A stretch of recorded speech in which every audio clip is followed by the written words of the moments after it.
Greetings everybody, I am in Costa Rica right now and I am really excited to be here because I have been hearing so much about this being like a fruit paradise. I am excited to see how much I can find. I'm only gonna be here for a few days, but I'm optimistic that I'm gonna at least find like, I don't know, like 10 different things while I'm here.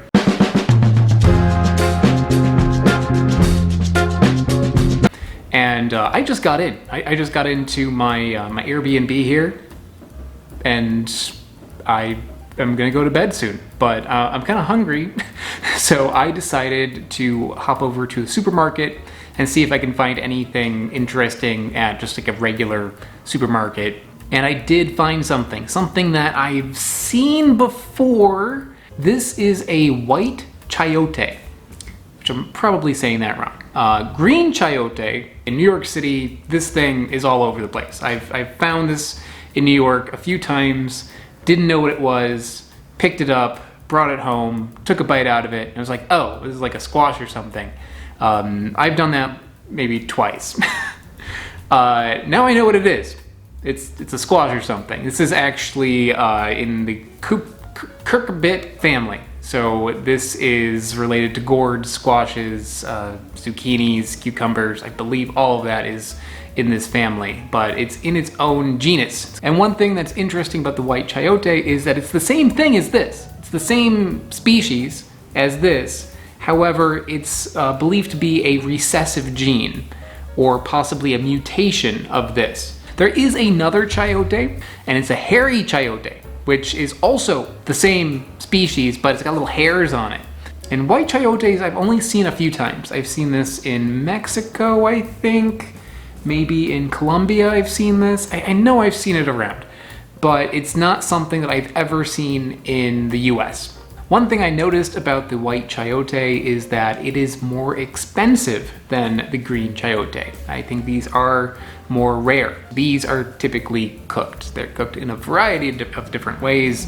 They're fried, sauteed, cooked into stews, made into soups. There's a lot that is done with these, but they also can be eaten raw. People do eat them raw, but it's used kind of like sparingly. You're not gonna bite into it like an apple. You're gonna use it in a small amount in like a fresh application. So let's first take a moment to appreciate the appearance of the green chayote. It looks kind of like a Thai guava or an Asian guava, except there's one telltale sign that you're dealing with a chayote, and that is its butt. It's got a little butt crack. So that's how you know you're dealing with a chayote. And I think you could just kind of like cut through it. There's a seed in the middle. Yeah. Just one large seed, and that seed is edible. You can eat it. And you can actually eat the leaves and the roots of it too. The roots are used kind of like a potato. This one looks less like a guava, but you know I had to. This one's a little tougher. Ooh, yeah, that seed in the middle is pretty firm. This one might be a little bit more ripe than the other ones. So there's a cross section for you. Enjoy it. The texture of the chayote is like very dense. It's not like a typical squash, like Granny Smith apple, but even more dense than that. All right, so let's start with the green chayote.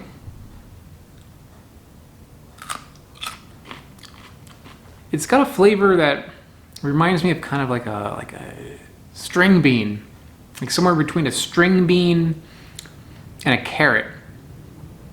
I've heard people say that this tastes a bit like potato. Not really. And the texture of it reminds me of biting into a green apple, but there's no tartness to it.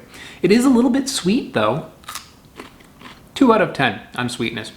The flavor is kind of underwhelming. I wouldn't want to eat like a ton of that just on its own, but mixed with other things, put a little dressing on it or something, yeah, sure, why not?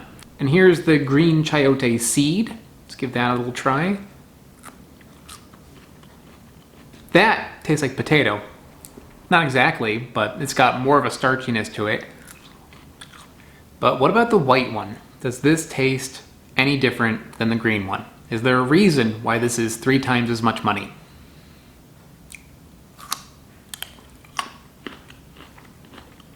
This one, I think you could actually use it more like you would use a fruit because it doesn't have a strong vegetal taste the way that the green one does. It's really mild. It reminds me a little bit of jicama, and jicama is usually eaten with condiments. You know, you put some salt on it or some chili powder or something. You could do that with this. The skin on this one's a little tougher, but I think that's because it was ripened more. The sweetness, I'd say it's about the same, maybe a little bit less. Yeah, this is pretty satisfying to eat. It has a nice juiciness to it and crisp sort of texture to it. Here's the white chayote seed. Oddly, this has a little bit of that green bean flavor to it. So the seed of the white chayote tastes a little bit more like the flesh of the green chayote. Both of them raw have their use, but this one would be a little bit easier to use overall than this one. This one you gotta think about a little bit more. But it's not normally how this is used. Normally it is cooked, so let's cook it.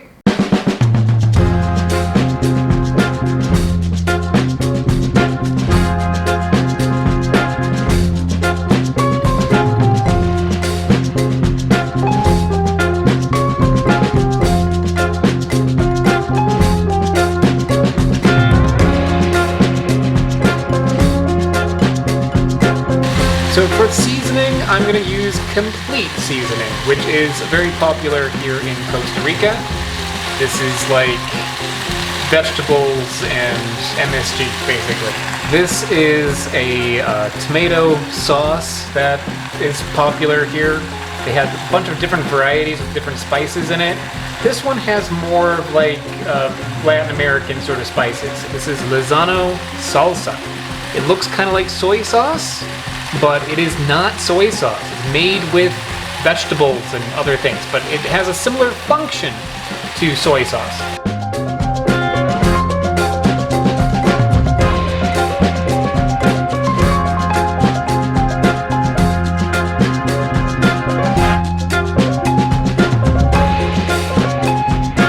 I don't have any measuring cups, so I'm gonna put 1 chickpea can's worth of water in here.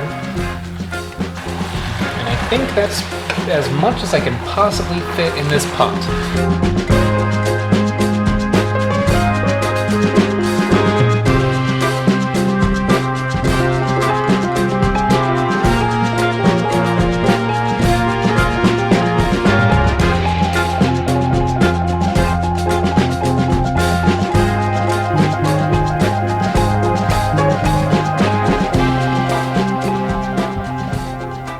Pretty spooky with the steam coming up, isn't it? This took a long time to make with the setup that I have there. About, I don't know, like an hour or something altogether, which is a long time. So I'm hoping this is worth it. It looks good, and I'm hungry. I haven't eaten since I got in, so I'm looking forward to this. First, let me just try a bite of it on its own. Ooh. Look at that steam. This is gonna burn me.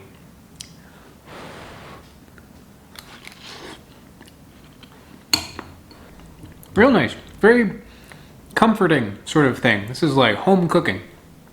This is not necessarily something that anybody here in Costa Rica actually makes. This is just whatever I could cobble together with the ingredients that I randomly grabbed at the supermarket.